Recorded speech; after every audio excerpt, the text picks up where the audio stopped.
Hello সবাইকে, সবাই কী অবস্থা? আশা করি সবাই ভালো আছেন। আমার আজকের ব্লগটি মূলত পুনরিকধাম নিয়ে। হাটহাজারীর মেখল গ্রামে এই পুনরিকধাম অবস্থিত। পুনরিকধাম যারা গিয়েছেন তারা সবাই জানেন পুনরিকধাম কতটা সুন্দর। পুনরিকধাম হিন্দুদের একটি তীর্থস্থান।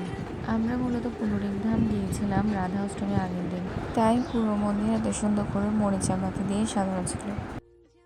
খুব সুন্দর গ্রামীণ নিরিবিলি পরিবেশে এই মন্দিরটি অবস্থিত। এই মন্দিরে প্রথম ঢুকতেই রয়েছে পুনরুদ্ধামের অফিস এবং তারপর রয়েছে মন্দিরটি, এবং এখানে রয়েছে মন্দিরে যারা স্বেচ্ছাসেবক তাদের থাকার জায়গা। রাস্তার দুধারে রয়েছে বড় বড় নারায়ণের দুটি প্রতিমা। এই মন্দিরে রয়েছে গোশালা এবং এই গোশালার দেখাশোনা করে মূলত এখানকার স্বেচ্ছাসেবকরা। এর পাশেই রয়েছে শ্যামকুণ্ড। মূলত এই কুণ্ডটিকে বলা হয় শ্যামকুণ্ড। শ্যামকুণ্ডের ঘাট অনেক সুন্দর করে সাজানো এবং এর মাঝে রয়েছে ভগবান শ্রীকৃষ্ণের প্রতিমা।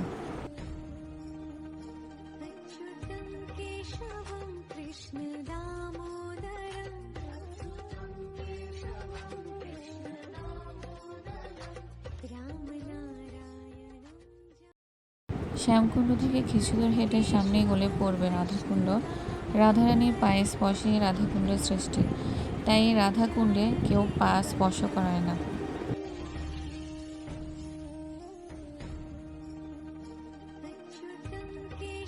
মন্দিরে যখন আমরা গিয়েছিলাম তখনও মন্দিরে অনেক অংশে কাজ চলছিল।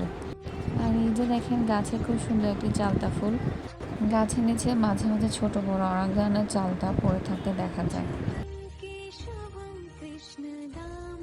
রাধাকুণ্ডের অপরদিকে মূলত পুনরুদ্ধামের মূল মন্দিরটি অবস্থিত।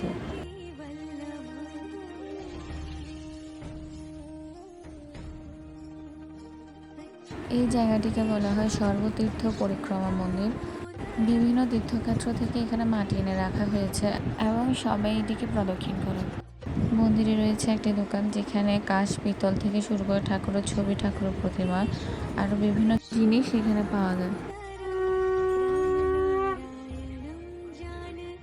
আপনি চাইলে আপনার পছন্দ মতো যে কোনো কিছু এখান থেকে আপনার সংগ্রহে রাখতে পারেন।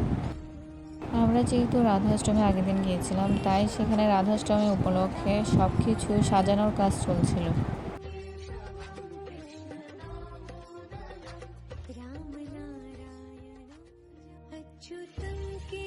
এটি মূলত পুনরিকধামের মূল মন্দির। মানুষ দূর দূরান্ত থেকে এখানে পুনরিকধামে ভগবানকে দর্শন করার জন্য ছুটে আসে। আর পুরো মন্দিরের প্রাঙ্গণ অনেক সুন্দরভাবে সাজানো আর প্রাকৃতিক ও নির্জন পরিবেশে অবস্থিত। মন্দিরে পুজো দেওয়ার বিভিন্ন সামগ্রী এখানেই কিনতে পাওয়া যায়। আপনারা চাইলে এখান থেকে পুজোর সামগ্রী কিনে পুজোতে দিতে পারেন।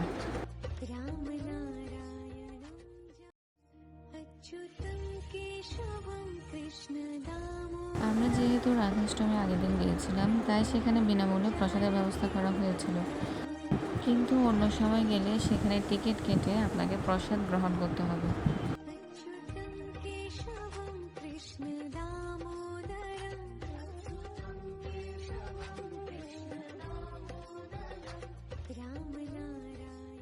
অনুষ্ঠান উপলক্ষে পুরো মন্দির প্রাঙ্গণে সাজানো হচ্ছিল। মন্দির প্রাঙ্গণের পরিবেশ অত্যন্ত নিরিবিলি, তাই গেলে যে কোনো কারণে মন ভালো হতে বাধ্য। আমরা বের হতে হতে ঝড়ের দেখা পেয়ে গেলাম, তাই আমরা তাড়াতাড়ি বাসার উদ্দেশ্যে রওনা দিলাম। আজকের ব্লগটি এই পর্যন্তই। ভালো লাগলে অবশ্যই লাইক, কমেন্ট এবং শেয়ার করবেন। ধন্যবাদ।